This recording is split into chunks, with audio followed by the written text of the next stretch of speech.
Hello friends, welcome to your channel make physics easier by Mayur Agarwal. मैं आपका friend, आपका teacher मयूर आज आपके साथ हूँ एक नए टॉपिक के साथ, इलेक्ट्रिक करंट। आपकी जानकारी के लिए मैं आपको बता दूँ, मैं इस टॉपिक का वीडियो आपको ऑलरेडी इलेक्ट्रिसिटी पार्ट 1 में दे चुका हूँ। इस पार्ट की मैं जानकारी आपको वहाँ पर दे चुका हूँ, but basically this chapter will be containing the material of class 9th ICSE। ज़्यादातर मटेरियल इसमें जो क्लास 9th ICSE में नॉलेज है, जो मैंने उस वीडियो में प्रोवाइड नहीं कराई थी, तो मैं कोशिश करूँगा वो सारी नॉलेज भी मैं यहाँ पर बता दूँ। और उसके अलावा इलेक्ट्रिक करंट को एक बार फिर से हम लोग उस वीडियो में भी मैंने आपके साथ डिस्कस किया था, यहाँ पर भी डिस्कस करूँगा। So let's start today's video. Electric current, first of all we discuss the sources of direct current. जो हमारा टारगेट है आज की क्लास का पहला point, sources of direct current. Direct current means a current which has only one direction. Direct current एक ऐसा current होता है जिसकी सिर्फ एक डायरेक्शन होती है, जो सिर्फ अप्लायंस की ओर जाता है, अप्लायंस से वापस दूसरे अप्लायंसेस की ओर, या उसकी डायरेक्शन चेंज नहीं की जा सकती। जिस तरह हम लोग हाउस होल्ड में जो इलेक्ट्रिसिटी यूज़ करते हैं, हाउस होल्ड में जो इलेक्ट्रिक करंट यूज़ करते हैं, उसका नेचर होता है ऑल्टरनेटिंग करंट का, क्योंकि उसकी डायरेक्शन चेंज होती रहती है। बट अगर हम बात करें डायरेक्ट करंट की, तो ये वो करंट होता है जो हमें सेल्स से या बैटरीज से मिलता है। और सेल्स और बैटरीज से मिलने वाले करंट के बारे में आप जानते हो कि इसकी सिर्फ एक डायरेक्शन होती है, सेल या बैटरी से उस पर्टिकुलर अप्लायंस तक ये जाता है हमेशा। सो सोर्सेज ऑफ डायरेक्ट करंट, इसके सोर्सेज क्या हैं? सबसे पहली बात तो इसके सोर्सेज होते हैं सेल्स, और सेकेंड सोर्सेज होते हैं इसके batteries. So these are the two sources of direct current, जो हमें डायरेक्ट करंट प्रोवाइड कराते हैं। कई स्टूडेंट्स का ये क्वेश्चन होता है कि सर इन्वर्टर हमें किस तरह का करंट प्रोवाइड कराता है? तो बेटा इन्वर्टर की जो बैटरी होती है that will provide you usually direct current, but जो इन्वर्टर की डिवाइस है that will be converting that AC into DC. That is why you are able to operate so many appliances at a time. ठीक है ना? तो इसलिए वहां पर दोनों चीजें, दोनों की वर्किंग हो रही है। बैटरी जो है वो डायरेक्ट करंट प्रोड्यूस करती है, बट वो जो इन्वर्टर की मशीन होती है that will be converting the DC into AC, then you will be utilising it. अगर वो सिर्फ डायरेक्ट करंट देता तो सिर्फ उसकी एक ही डायरेक्शन होती, उससे हम एक बार में एक ही अप्लायंस चला सकते थे या एक साथ अप्लायंसेस चला सकते थे। So these are the two sources of direct current. Now we have to discuss about cells. Cell is a device which converts chemical energy into electrical energy. Cell ऐसी devices को कहते हैं जो chemical energy को electrical energy में convert करती हैं। Basically cells are of two types. Cell जो होते हैं वो two types के होते हैं, दो तरह के होते हैं, primary cells and secondary cells. Cells एक ऐसी डिवाइस है जो केमिकल एनर्जी को इलेक्ट्रिकल एनर्जी में कन्वर्ट करती है। और ये जो दूसरा मैंने पॉइंट लिखा बैटरीज, बैटरीज कोई भी नया टॉपिक नहीं है। Batteries are the combinations of so many cells. जब हमें एक बड़े अमाउंट का करंट चाहिए तो हमें बैटरी यूज करनी पड़ती है, क्योंकि बेसिकली सेल्स का जो यूज होता है वो वीक करंट के यूज के लिए किया जाता है। तो जब हमें हाई अमाउंट का करंट चाहिए रहेगा, ज्यादा अमाउंट का करंट चाहिए रहेगा, then we use batteries. Batteries are basically the combination of so many cells. जितने ज्यादा सेल्स होंगे बैटरी उतना ही ज्यादा आपको करंट दे सकती है। So basically cells are of two types, primary and secondary. Primary में जैसे हम लोग पढ़ते हैं Daniell cell, Leclanche cell, these are the basically primary cells. and secondary cells में हम लोग basically dry cells की बात करते हैं, और lead accumulators.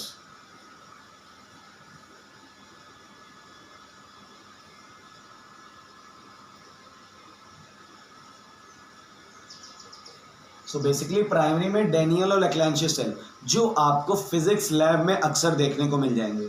इन सेल्स की खास बात क्या होती है? इसमें एक इलेक्ट्रोलिटिक सॉल्यूशन यूज होता है, दो इलेक्ट्रोड्स यूज होते हैं, एक पॉजिटिव इलेक्ट्रोड एक निगेटिव इलेक्ट्रोड। जैसे ही करंट फ्लो होता है वहाँ पर जो भी हमारे आयंस हैं वो फ्लो होना शुरू हो जाते हैं। तो बेसिकली हम ये कह सकते हैं इनमें सॉल्यूशंस यूज होते हैं, इलेक्ट्रोलिटिक सॉल्यूशंस जिनको कहा जाता है, जिस वजह से इनका ट्रांसपोर्टेशन इन ये पोर्टेबल नहीं हो पाते हैं, मतलब इनको आप एक पोजीशन से दूसरी पोजीशन तक नहीं ले जा सकते ज़्यादा, ये एक ही जगह रखकर यूज़ किए जा सकते हैं। दूसरी बात, ये बहुत ज़्यादा अमाउंट का वीक करंट भी आपको नहीं दे पाएंगे। तीसरी इंपॉर्टेंट चीज़, इनको चार्ज नहीं किया जा सकता है। You have to change the electrolytic solution from that. अगर ये डिस्चार्ज हो गए तो वो पूरा लिक्विड निकालकर आपको एक दूसरा लिक्विड करना पड़ेगा। वाई? क्योंकि उनके जो लिक्विड पुराना था वो पूरी तरह से अपने चार्जेस लूज कर चुका था, तो अब आपको नया लिक्विड लेना पड़ेगा जिसमें फिर से चार्जेस बनेंगे, then you can utilise them. So इसका सबसे मेन कॉन्सेप्ट जो है वो यही है, primary cells can not be recharge, इनको रिचार्ज नहीं किया जा सकता। और जो सेकेंडरी सेल्स हैं, इनकी खासियत यही होती है कि इनको रिचार्ज किया जा सकता है। इसका मतलब क्लियर है?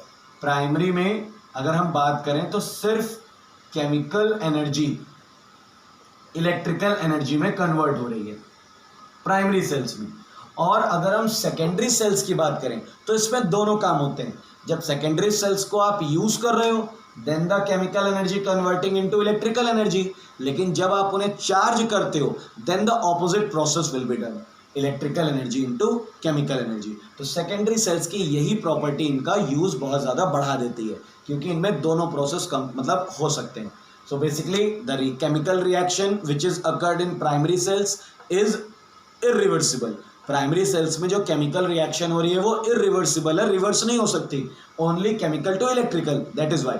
और अगर हम सेकेंडरी की बात करें तो इसमें जो भी केमिकल रिएक्शन हो रही है वो रिवर्सिबल है। तो इस तरह से आप कुछ डिफरेंस भी क्लियरिफाई कर सकते हो among the between the primary and secondary cell, और उनकी definitions भी आप easily लिख सकते हो। So this is the concept of primary and secondary cells। और याद रखेंगे secondary cells हमारे लिए ज़्यादा यूजफुल हैं क्योंकि ज़्यादा अमाउंट का करंट दे सकती हैं, जितनी हमें नीड है उसके अकॉर्डिंग, पोर्टेबल होती हैं। बस एक इनका डिसएडवांटेज ये है, प्राइमरी के कंपैरिजन में ये थोड़ी कॉस्टली ज़्यादा हमें पड़ती हैं बस। लेकिन हाँ, इनका यूज़ भी बहुत सारे प्लेसेस पर हो सकता है। इनकी लिमिटेशंस बहुत सारी हैं प्राइमरी की, जबकि सेकेंडरी की बहुत कम लिमिटेशंस है, जिस वजह से हम लोग सेकेंडरी सेल्स को ही चूज़ करते हैं डायरेक्ट करंट के लिए। ये सारी बातें मैंने जो आपको बताई ये डायरेक्ट करंट के लिए है, और अगर मैं ऑल्टरनेटिंग करंट चाहिए रहेगा तो हम हाउस होल्ड इलेक्ट्रिसिटी की हाउस होल्ड इलेक्ट्रिसिटी का यूज़ करेंगे।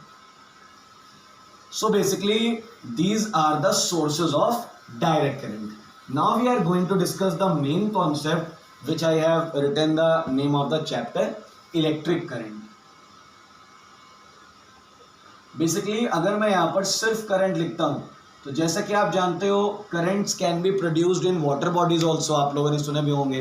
तो water currents मतलब water currents का मतलब होता है जब flow of wind वाटर को काफ़ी तेज फ्लो कराता है तो उससे वाटर में भी करंट्स प्रोड्यूस हो जाते हैं। तो यहाँ पर इलेक्ट्रिक करंट वर्ड लिखना जरूरी है क्योंकि हम लोग बेसिकली यहाँ पर इलेक्ट्रिसिटी की बात कर रहे हैं। So what is electric current? बहुत आसान कॉन्सेप्ट है बेटा, छोटी सी डेफिनेशन है, rate of flow of charges.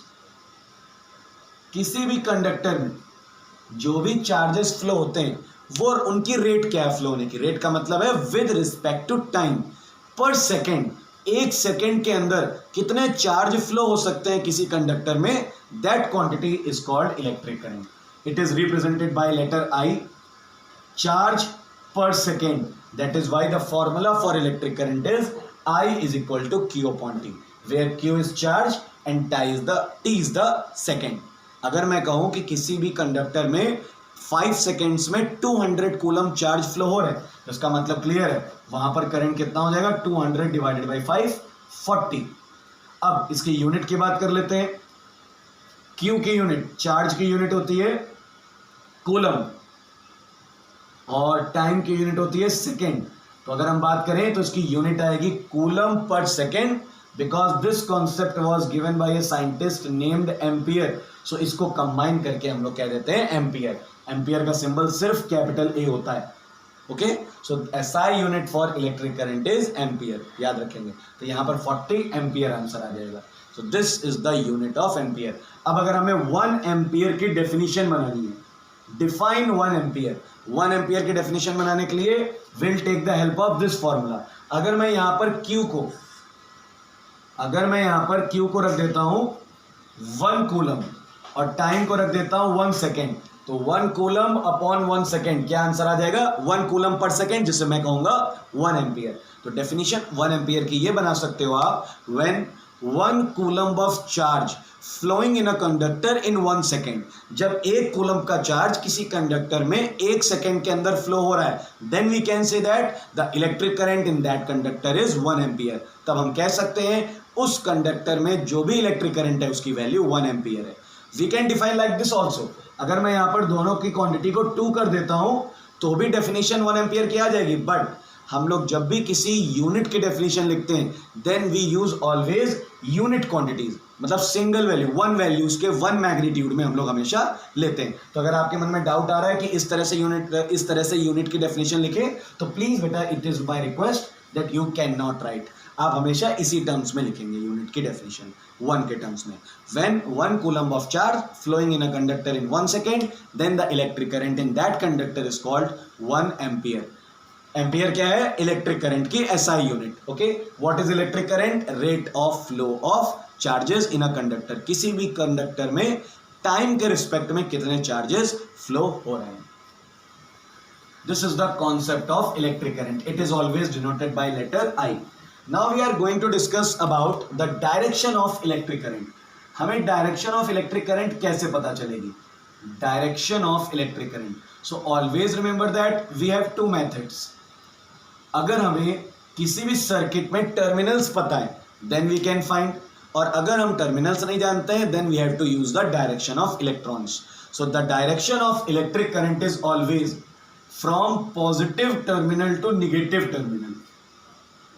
अगर मैं टर्मिनल वाइज आपको बताऊं, अगर आपको बैटरी या सेल के टर्मिनल्स मालूम है तो आप पॉजिटिव टर्मिनल से निगेटिव टर्मिनल की ओर इलेक्ट्रिक करंट की डायरेक्शन बताओगे। या फिर दूसरा तरीका यह है जो सबसे अच्छा माना जाता है, direction opposite to the electrons, opposite to the motion of electrons.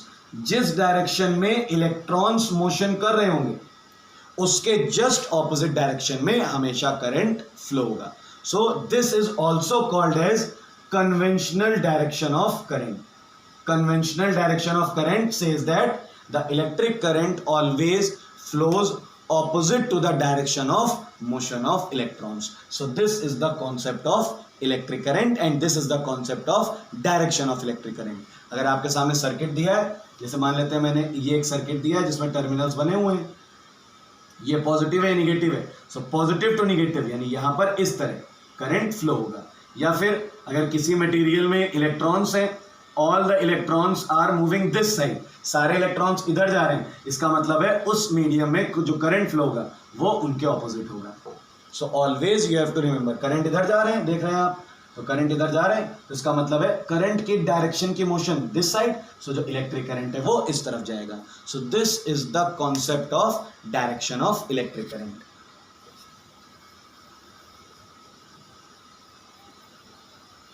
Now we have some devices, some electrical devices. Symbols सबसे पहले हम लोग पढ़ लेंगे क्योंकि हम लोग जब सर्किट डायग्राम बनाते हैं, symbols for electrical appliances, electrical devices you can say.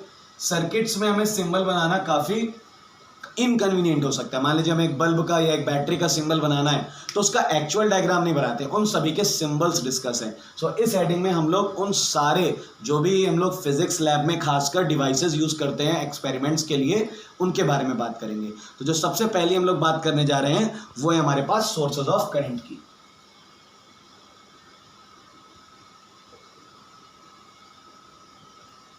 Sources of current, जैसा कि मैंने आपको बताया 2 सोर्सेज होते हैं, डायरेक्ट और AC, DC and AC. DC को 2 चीजें दे सकती हैं, सेल या बैटरी। तो जब हम सेल का सिंबल बनाएंगे तो सिर्फ इतना सा होगा, ये सेल का सिंबल होगा। और अगर हमें बैटरी का सिंबल बनाना है then we have to use a combination of cells, this will be the symbol for battery. ये जो थोड़ी सी लेंथ में लंबी लाइन होती है ये पॉजिटिव एंड को शो करेगी, पॉजिटिव और निगेटिव एंड सेपरेट रहे, इस वजह से लाइन की लेंथ अलग अलग बनाई जाती है डायग्राम्स में। और अगर एसी सोर्स की बात की जाती है सो जस्ट उसे इस सिंबल से रिप्रेजेंट किया जाता है। तो these are the symbols for sources of current. याद रखिएगा, डीसी करंट और एसी करंट ये 2 तरह के करंट होते हैं। डीसी करंट हमें या तो सेल दे सकती है या बैटरी दे सकती है, तो ये उनके दोनों के अपने अपने सिंबल्स हो गए। और ये ऑल्टरनेटिंग करंट है। This is the first device which we use. क्योंकि सबसे पहले हमें इलेक्ट्रिकल अप्लायंसेस की अगर हम बात कर रहे हैं तो सबसे पहले हमें ज़रूरत तो सोर्स ऑफ करंट की होगी, then only we can continue with the other things, तब हमें दूसरी चीज़ों की रिक्वायरमेंट वहाँ पर होती है. Okay, so the next thing is require is की. Key is a device. की एक ऐसी डिवाइस है जो किसी भी सर्किट में करंट को ऑन या ऑफ कराती है, मतलब करंट फ्लो होगा या नहीं ये डिसाइड कराएगी की बेसिकली जो हमारा कंडक्टर होता है, कंडक्टिंग जो हमारे इलेक्ट्रॉन्स का, जो हमारे इलेक्ट्रिक करंट का पाथ होता है उसको बनाने का या उसको ब्रेक करने का काम करती है. तो की के बहुत सारे टाइप्स होते हैं. This is the symbol for a plug की. अगर प्लग की का डायग्राम इस तरह से बना है तो ये ऑफ पोजीशन में, दिस इज ऑफ पोजीशन. और अगर प्लग की का मुझे ऑन पोजीशन में डायग्राम बनाना है तो इस तरह से बन जाएगा ये. This is called as plug key. और अगर मैं टैपिंग की बात करता हूं तो टैपिंग की में इस तरह से डायग्राम बनता है. ये कनेक्शन नहीं रहता है, ये हमारा ऑफ पोजीशन है. और अगर हम इसको टच करा देते हैं then it will become on. So this is called as tapping key. ये हमारा प्लग की हो गया सबसे पहला. व्हाट इज की? की क्या होता है? की एक ऐसी डिवाइस है जो करंट के पाथ को रोकने का या चालू रखने का, बनाए रखने का काम करती है. It is used to make the path on और ऑफ, मतलब ये करंट को ऑन या ऑफ कराती है. दो तरह की कीज मैंने आपको बताई, प्लग की, इसका ये डायग्राम है, टैपिंग की. Okay, one more key we have which we called generally switch. ये तो आप लोगों ने हम लोग प्रैक्टिकली देखते ही हैं, हम सभी के घरों में यूज होता है स्विच. सो बेसिकली जो इसका कॉम्बिनेशन है, इसका जो डायग्राम है वो इस तरह से होता है. ये कंडीशन है ऑफ की और ये कंडीशन है ऑन की. जब ये हमारी जो हमारा ये लेयर है, जब ये इससे टच नहीं कर रही है तो ये ऑफ पोजीशन में, क्योंकि यहां पर आप देख रहे हो पाथ ब्रेक हो गया है. और जब ये टच हो गई है then it will become in the on position.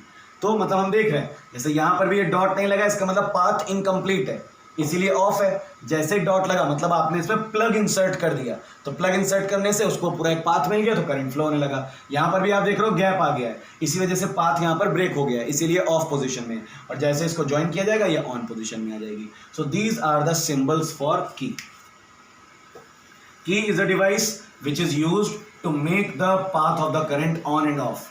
Path of current को बनाए रखने के लिए या बंद करने के लिए की का यूज किया जाता है. The next part which we are going to discuss is resistance wire. और इसमें बेसिकली हम तीन चीजें पढ़ेंगे: resistance wire, rheostat and resistance box. These three devices are basically used to provide the resistance into the circuit. Circuit में हमें कभी कभी रिक्वायरमेंट होती है कि रेसिस्टेंस भी वहां पर हमें जनरेट करना होता है. We have to generate the resistance into a circuit. That is why we have to use some devices. तो ये तीन डिवाइसेस है, तीनों का अलग अलग फंक्शन है. अगर बेसिक फंक्शन की बात करें तो तीनों का फंक्शन है रेसिस्टेंस प्रोवाइड कराना, लेकिन अलग अलग तरीके से. जो रेसिस्टेंस वायर होता है, रेसिस्टेंस वायर है, इसका रेसिस्टेंस फिक्स्ड रहता है. ये हमेशा एक वैल्यू का रेसिस्टेंस आपको दे सकता है. ये जो रियोस्टेट है, रियोस्टेट ये वेरिएबल रेसिस्टेंस आपको प्रोवाइड करा सकता है. रियोस्टेट एक ऐसी डिवाइस है जिसमें आप सर्किट में रेसिस्टेंस की वैल्यू को लगातार माइन्यूटली चेंज कर सकते हो. मतलब आप 2.5 ओम का चाहते हो रेसिस्टेंस, तो भी आप वो रियोस्टेट की हेल्प से लगा सकते हो. और जो रेसिस्टेंस बॉक्स है ये डेफिनेट अमाउंट्स के रेसिस्टेंस कैरी करता है. रेसिस्टेंस बॉक्स एक तरह का रेसिस्टेंसेस का कॉम्बिनेशन होता है जिसमें 1 ओम से लेकर काफी सारे आगे तक के रेसिस्टेंसेस होते हैं. तो बेसिकली रेसिस्टेंस बॉक्स में लिमिटेड जो रेसिस्टेंस उस बॉक्स में दिए गए हैं उनमें से अगर हमें कोई प्रोवाइड कराना है तो हम रेसिस्टेंस बॉक्स यूटिलाइज कर सकते हैं. लेकिन अगर हमें कोई बहुत डेसिमल्स में या कोई बहुत माइन्यूट डिफरेंस ऑफ रेसिस्टेंस को प्रोवाइड कराना है then we have to use rheostat. और जो रेसिस्टेंस वायर होता है ये फिक्स्ड रेसिस्टेंस का होता है. मैं आपको बता दूं, मैंने अपने इलेक्ट्रिसिटी पार्ट 1 में रेसिस्टेंस का कॉन्सेप्ट समझाया है. रेसिस्टेंस बेसिकली करंट को कंट्रोल करता है. रेसिस्टेंस जितना ज्यादा होगा करंट की वैल्यू उतनी कम. रेसिस्टेंस जितना कम होगा करंट की वैल्यू उतनी ज़्यादा। तो कभी कभी हमें सर्किट में रिक्वायरमेंट होती है कि करंट की वैल्यू को कंट्रोल किया जाए, कम किया जाए, तो उस कंडीशन में हमें एक ऐसा रेसिस्टेंस वायर चाहिए होता है जो करंट को रोक सके। तो इसलिए रेसिस्टेंस का यूज़ किया जाता है। सुनने में आपको लग रहा होगा कि रेसिस्टेंस एक तरह से करंट के पाथ को खराब करता है, करंट को रोकने की कोशिश करता है। Yes, it is true, but लेकिन ये चीज़ भी हमारे लिए कभी कभी यूजफुल हो जाती है, ठीक है, क्योंकि कभी कुछ डिवाइसेस में हमें करंट बहुत लिमिटेड अमाउंट के साथ, बहुत कंट्रोल्ड अमाउंट के साथ सेंड करना होता है। इसलिए यहाँ पे ये रेसिस्टेंस का भी बहुत इंपॉर्टेंस है। ओके, इसके बारे में हम लोग डिस्कस बाद में अगले वीडियो में करेंगे जब हम इलेक्ट्रिक रेसिस्टेंस, ओम्स लॉ पढ़ेंगे। So these are the devices which is using to control the current in a circuit. किसी भी सर्किट, देखो बेटा, करंट का पाथ रोकना या चलाना वो काम है की का, लेकिन करंट की वैल्यू को कंट्रोल करना that is the function of resistance box, resistance wire और रियोस्टेट। ओके, सो दोनों में डिफरेंस आप हमेशा याद रखिएगा, समझे रखिएगा। The next thing which we are going to discuss is ammeter. Okay, one more thing, the symbol for resistance is this. Resistance का सिंबल ये होता है, that is of fixed resistance. और अगर हम लोग बात कर रहे हैं वेरिएबल रेसिस्टेंस की, तो ये रियोस्टेट का हो जाता है। These are the two symbols used in the cases of resistance, fixed resistance का और ये रियोस्टेट का। अब बात करते हैं एमीटर की। Very important device, the instrument which is used to measure the magnitude of current. ऐसे डिवाइस जो मैग्नीट्यूड ऑफ करंट को मेजर करती है, that is called ammeter. Magnitude of current का मतलब करंट की value. It is always connected in series with the appliance. हमेशा appliance के साथ इसको सीरीज कॉम्बिनेशन में लगाना होगा, क्योंकि अप्लायंस में जाने वाले पूरे करंट की वैल्यू को हमें मेजर करना होता है। अगर हम पैरेलल में लगाएंगे then it can not give you the proper value. आपको अप्लायंस के साथ इसे सीरीज में ही लगाना होगा। And the third thing, it is always of very low resistance.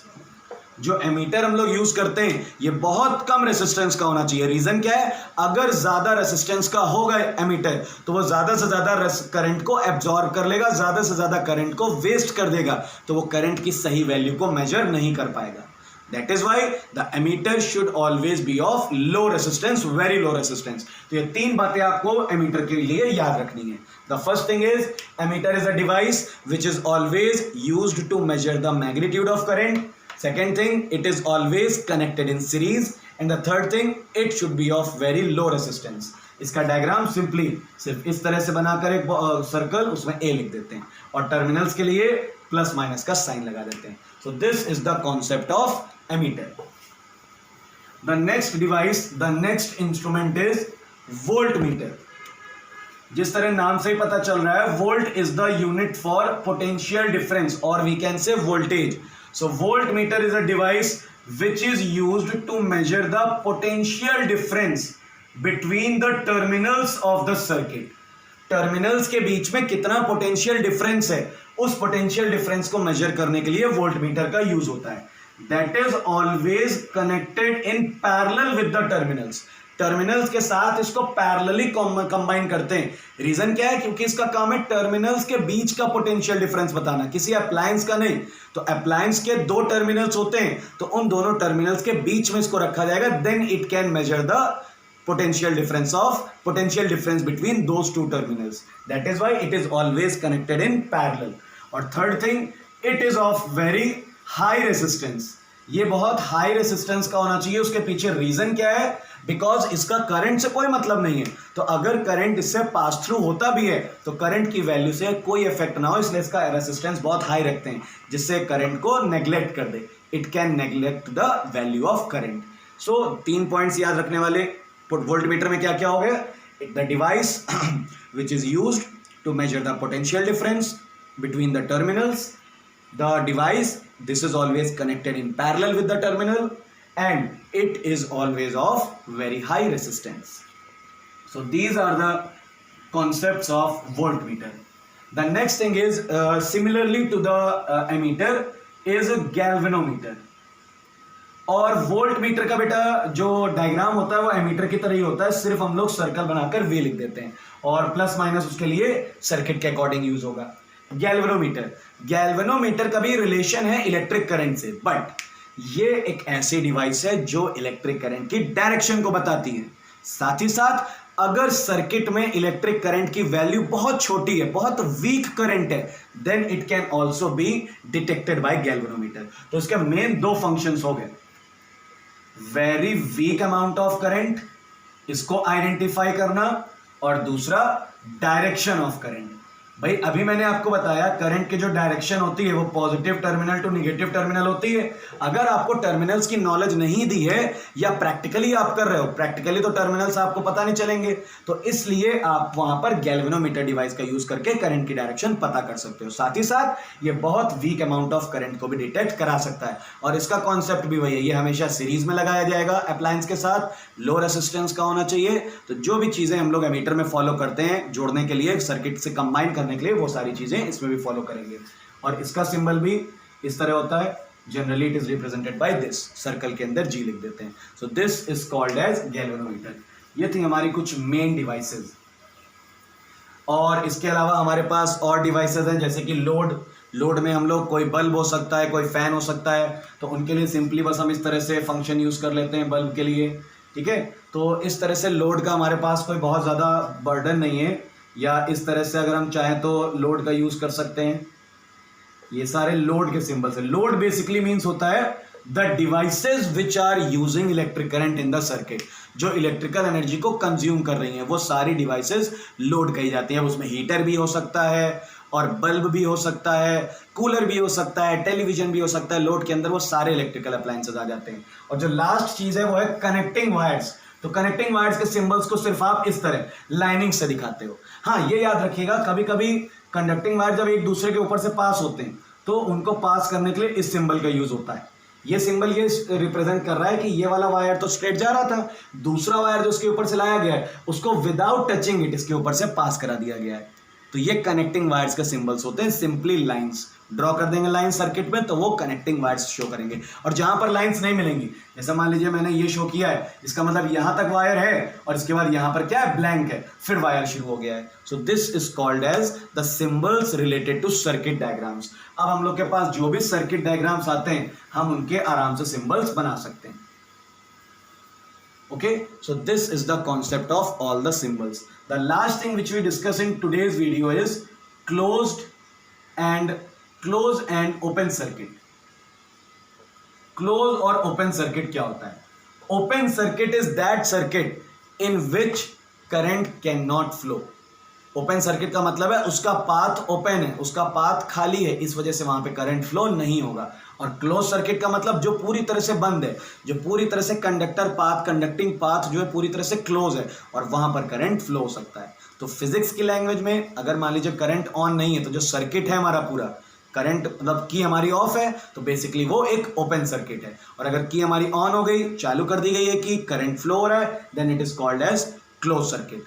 So याद रखेंगे, in an open circuit current cannot flow because it has not complete conducting path। और अगर हम बात करें closed circuit की, in closed circuit current can flow because it has complete conducting path। Okay, so due to any breakage, किसी breakage की वजह से अगर वहां पे करंट फ्लो नहीं हो रहा है तो this will be called as open circuit। और अगर करंट फ्लो हो रहा है तो then it is called closed circuit। So this is the complete information about the 9th ICSE chapter current, electric current, first part था। तो आज के वीडियो में आपने बहुत सारी इंटरेस्टिंग चीजें सीखी हैं। अगले वीडियो के लिए मेरा वेट करिएगा, बहुत और अच्छी इंटरेस्टिंग टॉपिक्स के साथ मिलूंगा। वॉच करते रहिए, लाइक करते रहिए and please subscribe and share also. Thank you.